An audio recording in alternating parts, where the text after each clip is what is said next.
sabihin mo si Digong, hindi, kung nakita mo naman talaga nag-aano, hindi yan fair. Dapat sa package lang tayo.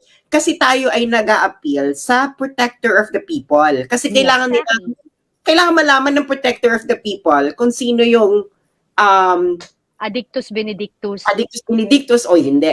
Ako naman kasi, pwede kang magganyan, bahala ka sa buhay mo in private, basta hindi ka public. Exactly. That's true. Hindi ka public official. Hindi po pwede yan. Wala naman kami paka-pretty sure marami na ngayon nag-a-addict ngayon sa Pilipinas, hindi naman natin nabanggit. May mga businessman pa siguro, pero hindi natin sila mabanggit kasi hindi naman sila public official, wala tayong pakialam sa buhay nila. Correct. Correct.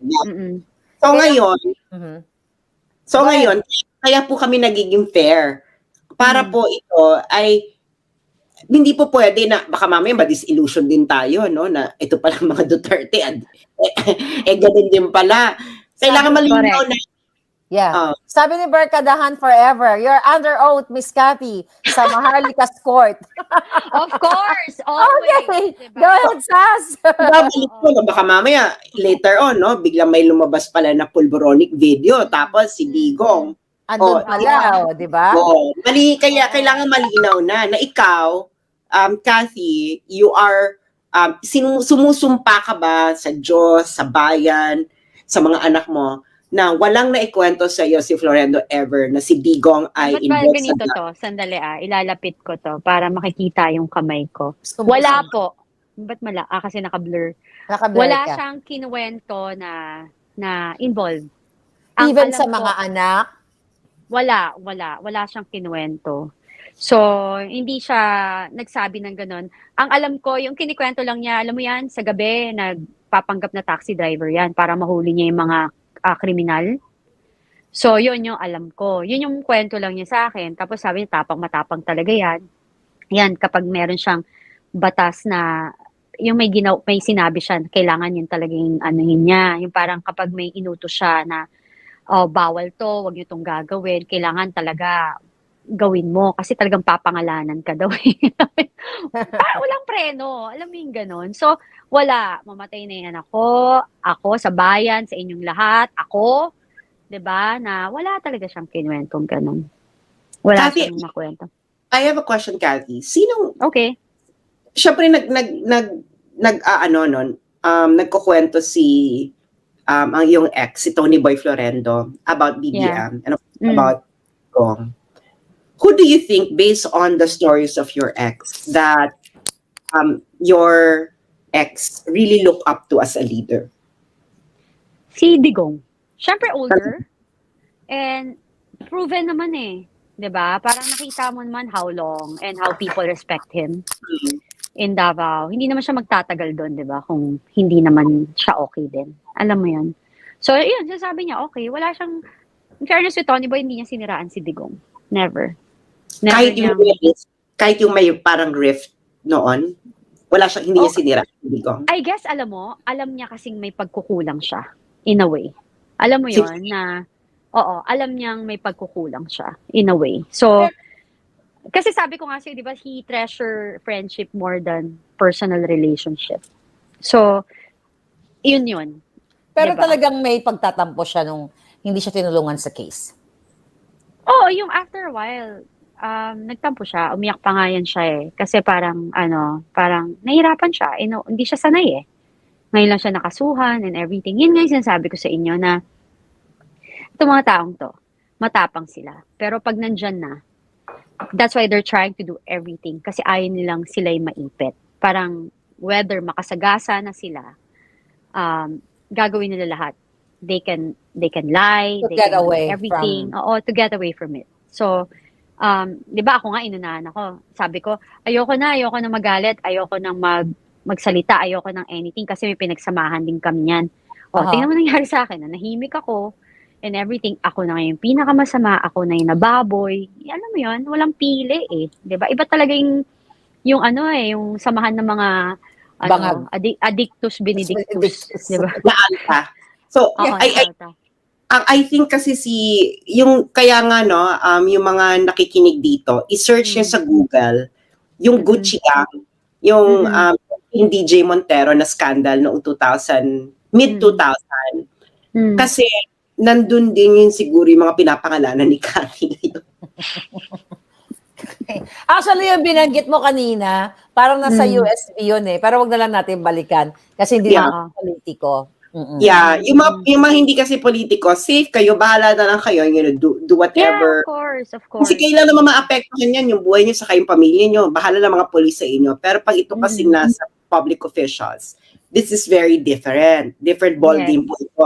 Pwede naman siguro magparehab kayo ng one year, tumakbo kayong official, tapos clean kayo buong habang nandun kayo. Yeah. Pagkatapos niya na ng inyong maging official, doon na kayo magwalwal kung gusto ninyo. Pero hindi po pwede habang public official kayo. Oo naman, hindi talaga pwede. Kasi yung decision making mo, apektado. I've seen it.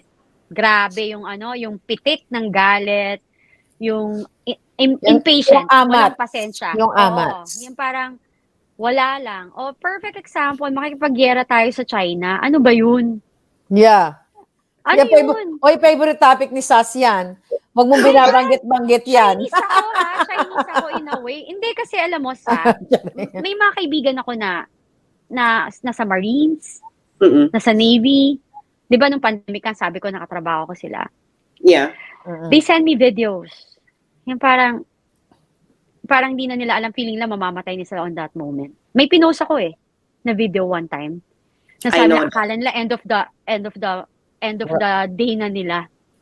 And the problem here is, yung frontliners, puro bata. Alam mo yung mga bago? Yeah. Sila yung hinaharap. Parang SAF. Di ba? Etong mga leader na mas matatanda, nakikita mo dyan, hindi naman sila humaharap Di ba? So, nakakalungkot. Doon ako naiiyak. Kasi syempre may anak akong lalaki, di ba? Parang, imagine kung yung anak kong lalaki, inandyan, di ba? Parang, oh my God, kasi sabi ko, kung ang yaman-yaman ko, ang dami kong pera, hindi ko sila aanihin. Parang tutulungan ko sila. Definitely. Diba? Yun naman talaga, no? Who wants to die when you're still very young? So ito, Cathy, the last question ka na to, no? Madam Maharlika. Baka pwede naman madami. Pwede pang madami. Okay, you're going. Madami talaga to. Okay. Madami talaga. Cathy, okay ka lang. Ako, I'm okay, ha? Ako, I'm okay. Ito, okay pa ba? Ito, madami talaga to, Miss Cathy, no? Wholesale na to. Parang pulburon. Nakikita ba ni Miss Cathy ang private chat? Oh, yeah, I think so. I think so. Saan ko makikita yun? Sorry, medyo tanga ako dyan. Meron sa side. Ganon? Ay, nawala. Ba? Sa side? Ay, naka-laptop, naka-computer, nasa phone siya. Ayun, nakita ko. Okay. Nakita mo, may babanggitin akong pangalan, ha? Para masasakyan mo ako. Ayokong banggitin kasi hindi naman siya public official, no? Okay. Ito. Kasi nung unang pumutok itong Addictus Vindictus na ginagawa ni Maharlika, 2022 pa, pinag-uusapan na namin to, lalo na nung sinabi ni Maharlika na may video. Ngayon, itong taon to, itatype ko ang pangalan na Cathy. Sabi mo lang kung alam mo hindi.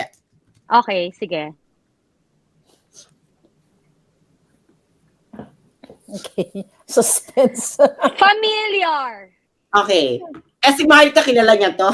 Teka, wait. Ba't ako hindi ko nakita? Kaloka. Wala ka sa private chat. Private chat. Oo. Ano sabi mo, Miss Cathy? Familiar. Okay, kilala mo na. Hindi ako magaling sa pangalan. Nag-rehab yan. Ha? Sa face ako. So, sorry. Sa mukha ako. So, hindi ako magaling sa name. So, kailangan ko i-research. May mention ko sa'yo yan. Okay. No, you said yes. You said yes. Oo. You said yes. Tama. Research ko na. Hindi ko matandaan. Okay. Baka kasi magbanta. Oo.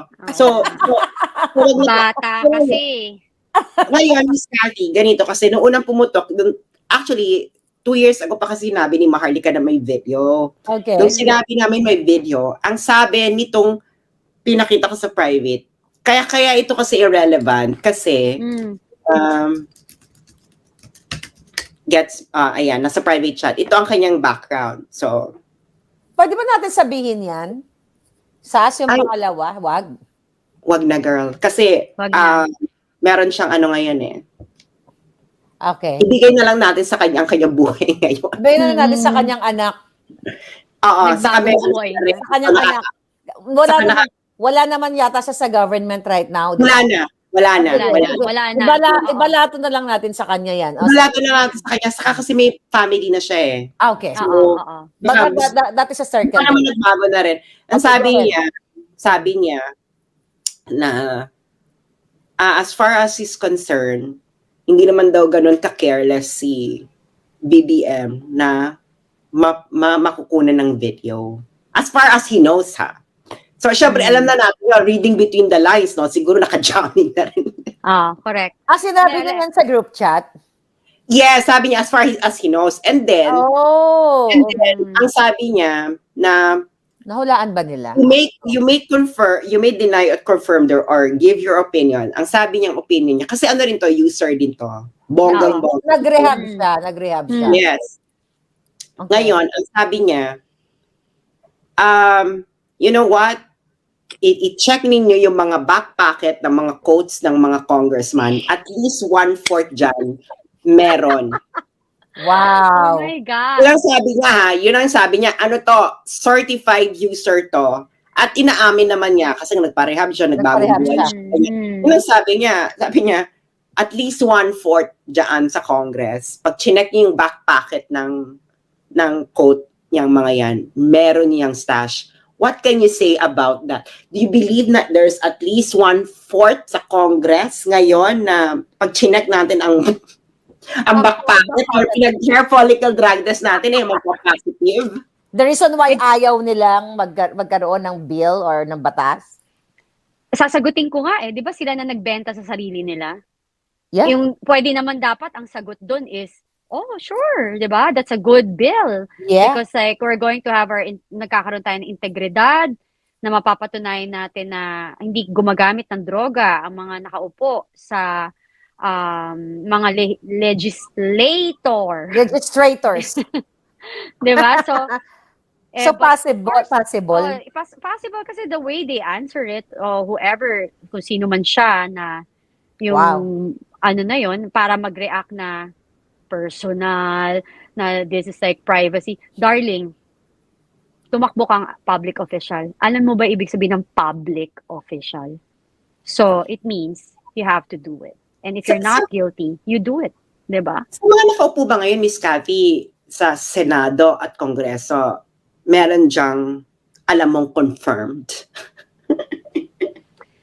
Meron. Pareho? Sa Senado at Kongreso? Sa Senate, wala naman akong alam. Baka dati. Char. Pero, Mga nagbagong buhay. Pero sa Congress, marami talaga. meron dyan. Meron.